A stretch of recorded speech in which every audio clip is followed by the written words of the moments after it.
Alright, so this is a Lofree Flow 2 and this is a NuPhy Air75 V3. These two keyboards are probably the most talked about low profile keyboards this year, and it's pretty easy to see why. They both have really nice minimal designs with nicely designed marketing and websites where everything sort of looks like Apple made these themselves, so they're a great fit for Mac users or anyone with a clean desk setup. They're also both 75% layout keyboards with 84 keys while being hot swappable. And they're both at around the same price category, with the Flow 2 being $169 while the Air75 is $139. I've been using both of these keyboards interchangeably for the last 3 to 4 months, so let me take you through all the differences and let you know which one might be better for you. First off, these two have some pretty huge differences in design and build. They both got this minimal design language, but the Flow 2 is more of this sleek, ultra minimal and premium look. It just consists of two tones, white and silver. The Air75 has a minimalist design too, but it's definitely more playful with a variety of color on some of the keycaps, all the different RGB modes and LED lights on the left and right sides of the keyboard, and a transparent bottom case. These different design approaches also apply to the materials and build quality. The Flow 2 is all aluminum. It's got this smooth anodized aluminum body that feels a lot like a MacBook body. The Air75 is also aluminum, but just for the top case. The bottom case is ABS plastic material, so when you do lift this up and move it around, you can definitely feel the plastic. Even though they are almost identical in thickness and they also weigh about the same, the Air75 feels more hollow than the Flow 2, which has more density to it.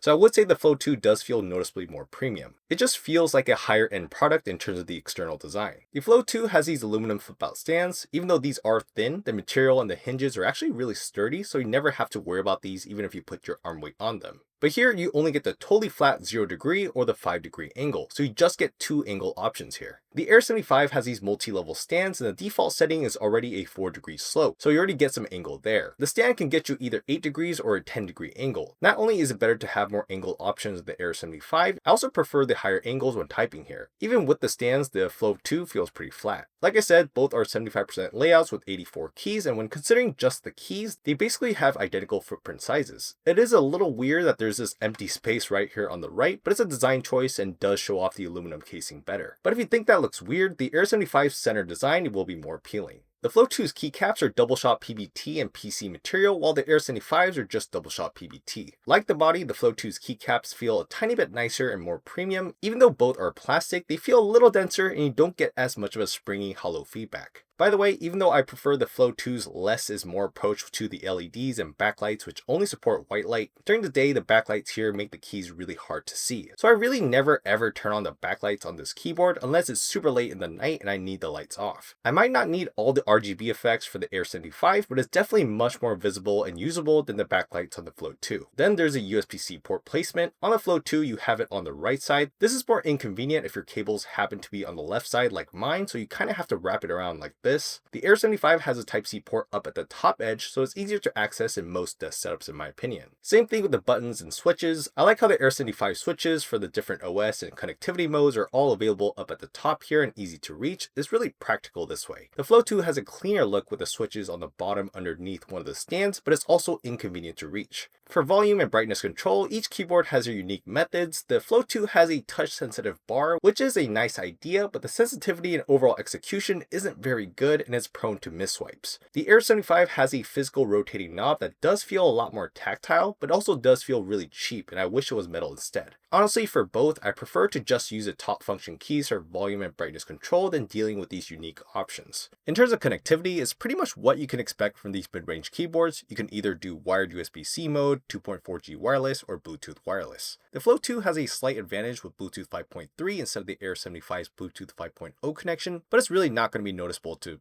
anyone. I never had any connection issues with either of these, and you can pair up to 3 devices for Bluetooth for both these keyboards, which is always really convenient. They both support 1000 Hz polling rates for 2.4G and wired modes. They're both ultra responsive and I never had any latency issues either. In terms of software support and customization, you get QMK VIA compatibility with the Flow 2, so all your updates, macros, and customization are handled there on an open source platform. For the Air75, you can use the more streamlined NuPhy IO software. Of course, you get additional LED and backlight customizations with NuPhy. As for the battery life, the Flow 2 does have a smaller battery, but I didn't have any battery issues with either of these. But I did notice the Air75 lasted lasting me longer before needing a charge. For the Flow 2, I feel like I had to charge it once every 2 weeks. For the Air75, I charge it maybe once every 3 weeks. So both are great and they're really convenient to charge up since it's USB-C, but the Air75 does get the win here. Now, even though both are low profile with gasket mounts inside, they do have some big differences in typing experiences. The Flow 2 has a ton of dampening layers to it, so like the overall hardware comparison, typing on the Flow 2 feels a lot more solid,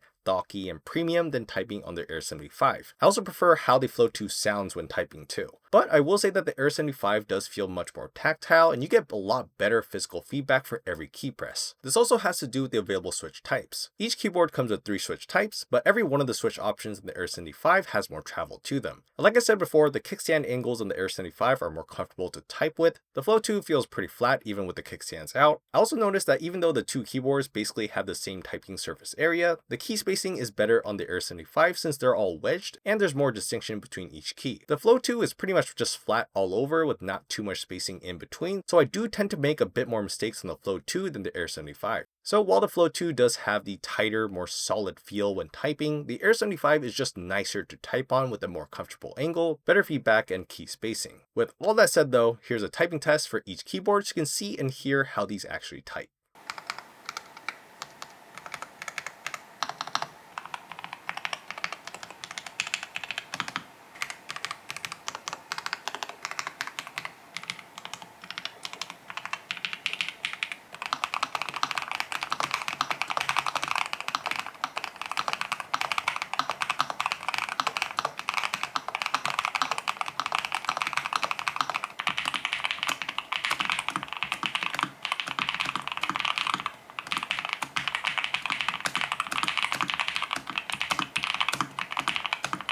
Overall, while I do prefer the design, the build quality, and the typing sounds of the Lofree Flow 2, ultimately I do think the NuPhy Air75 V3 is the better keyboard with more practical design choices, along with a more accurate and better typing experience. Personally, the gap isn't that big in typing performance, so I do prefer to use the Flow 2 just a little bit because my desk setup looks slightly nicer, but I do like to switch back and forth since the Air75 is nicer to actually type on. If you are interested in buying either of these, the affiliate links will be down below. Let me know in the comments which low profile keyboard you prefer, and if it's not either of these two, let me know what else is a good option out there. Make sure to subscribe to the channel for more videos like this. Thank you so much for watching, and I'll see you guys on the next video.